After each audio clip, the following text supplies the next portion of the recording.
Bom dia, saúdo a todos com a graça e a paz da parte do Senhor Jesus. Hoje iniciaremos as nossas reflexões com base no capítulo 18 do Evangelho de João.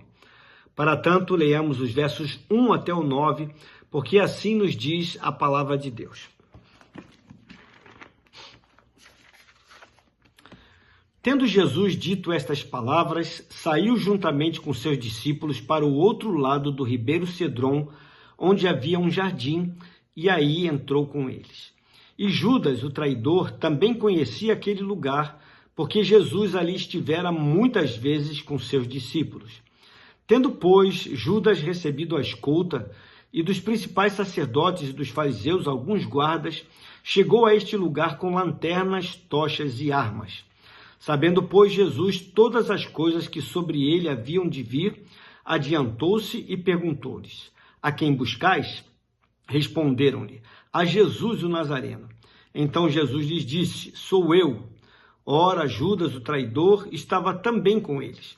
Quando, pois, Jesus lhes disse: Sou eu, recuaram e caíram por terra. Jesus de novo lhes perguntou: A quem buscais? Responderam: A Jesus o Nazareno.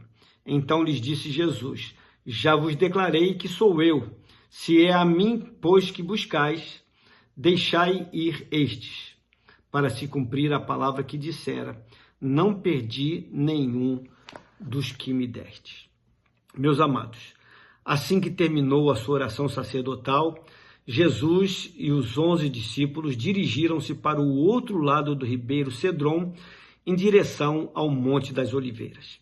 Este era o lugar para onde se dirigiam costumeiramente, pois, segundo relata o evangelista João, no verso 2, Jesus ali estivera muitas vezes com os seus discípulos.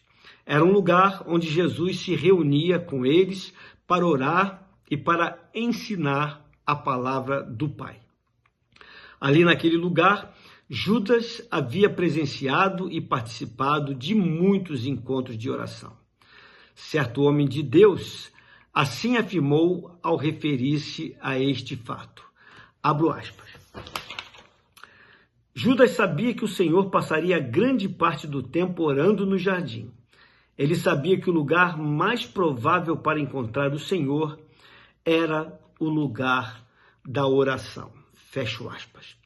Judas, o traidor, portanto, também conhecia aquele lugar. Judas, juntamente com uma escolta de soldados romanos e guardas da parte dos principais sacerdotes e fariseus, também se puseram a caminho para ali. Isto mostra que Jesus não mais estava evitando o confronto. Ele sabia, havia chegado a hora, o tempo de Deus, para a entrega da sua vida em favor dos homens pecadores. Aqueles homens foram até Jesus fortemente armados e estavam equipados com tochas e com lanternas. Peço permissão, mais uma vez, para citar outro homem de Deus que descreveu de maneira muito sensível a visão desta cena. Disse ele, abro aspas,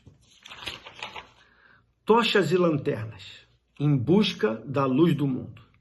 E era lua cheia, espadas e porretes, para subjugar o príncipe da paz. Tratava-se de um insulto cruel. Isto provava quão completamente sua missão fora mal interpretada. Para o homem de dores, a simples visão desse bando de desordeiros que o consideravam sua presa significava indescritível sofrimento. Isso era agonia. Ele se sentiu amargamente insultado. Fecho aspas.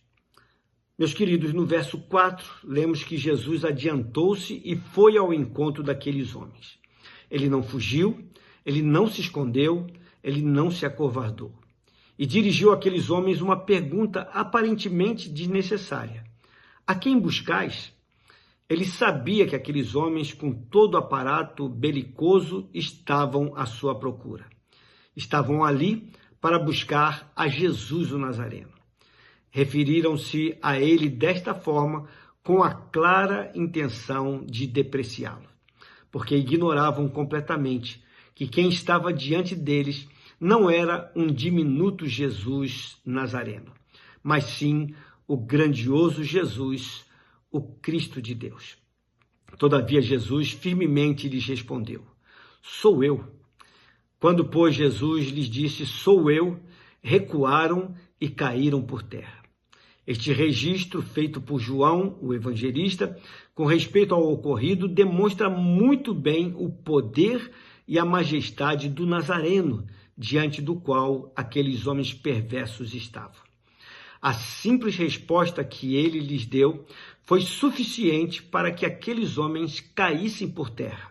Aqueles homens ficaram sem forças por um momento, mostraram-se debilitados. Haviam sido dominados tão somente pela resposta de Jesus, que simplesmente declarou: sou eu. Após ter se identificado, nenhum daqueles homens ousou pôr as mãos sobre ele.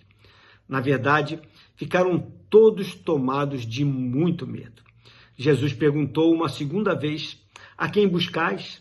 Responderam: a Jesus Nazareno. Aqueles homens estavam endurecidos demais em seus corações para que, apesar dos efeitos causados pela primeira resposta que lhes deu, insistissem em chamá-lo jocosamente de Jesus o Nazareno. Esta é a postura própria de homens arrogantes e sem Deus. Jesus novamente afirmou: já vos declarei que sou eu. Se é a mim, pois, que buscais, deixai ir estes, apontando para os seus discípulos a fim de preservá-los. Mesmo estando em perigo, Jesus preocupou-se com o bem-estar dos seus discípulos e afirmou isto para que se cumprisse o que havia afirmado perante o Pai na sua oração sacerdotal, registrada no capítulo 17 do Evangelho de João, onde lemos as seguintes palavras: quando eu estava com eles, guardava-os no teu nome que me deste, e protegi-os, e nenhum deles se perdeu, exceto o filho da perdição, para que se cumprisse a Escritura. João não dá ênfase à postura demonstrada por Judas naquele momento, que foi a de puxar Jesus de forma respeitosa pela barba e o beijar, como era costume dos homens naquela época. Creio que ele omitiu isto, diferentemente dos demais evangelistas, por ter julgado tal postura muito ultrajante. Jesus sabia, por conhecer todas as coisas, que este era o sinal que Judas tinha combinado com aqueles homens para identificar a Jesus dentre os demais quando fossem prendê-lo. O evangelista Lucas registrou as palavras que Jesus proferiu ao ser beijado por Judas naquela ocasião, pois disse Jesus: Judas, com um beijo tu traz o Filho do Homem?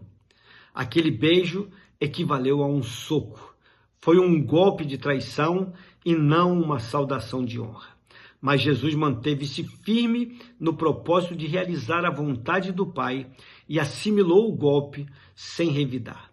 E isto me fez lembrar as palavras do apóstolo Pedro, que afirmou na sua primeira carta, no capítulo 2, verso 23, o seguinte: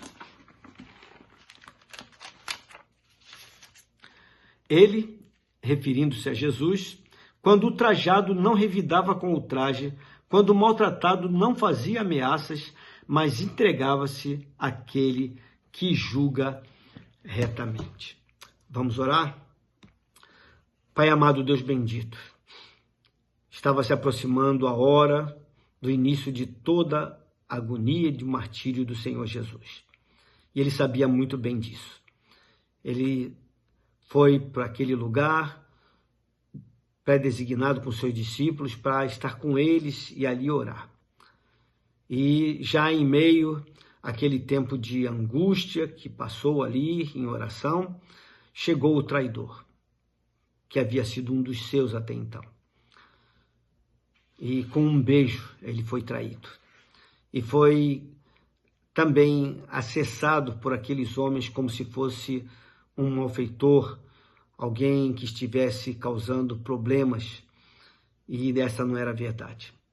Todavia ele não revidou, não tratou com ultraje, mas mostrou-se altaneiro como o Filho de Deus, não como o Nazareno, de forma desprezível, como aquelas pessoas julgavam que ele fosse, mas como o Messias de Deus. E tudo isso fez por amor de nós. Que possamos entender essa verdade, que possamos nos regozijar nesta verdade e que possamos proclamar essas verdades para que outros também entendam tudo isso e creiam em Jesus como Senhor e Salvador das suas vidas. Não permita que nos acovardemos, mas que possamos ser ousados em falar a Tua palavra aos outros. É a oração que fazemos no nome santo dele, no nome de Jesus, ao qual seja honra, glória e louvor hoje para todos sempre. Amém.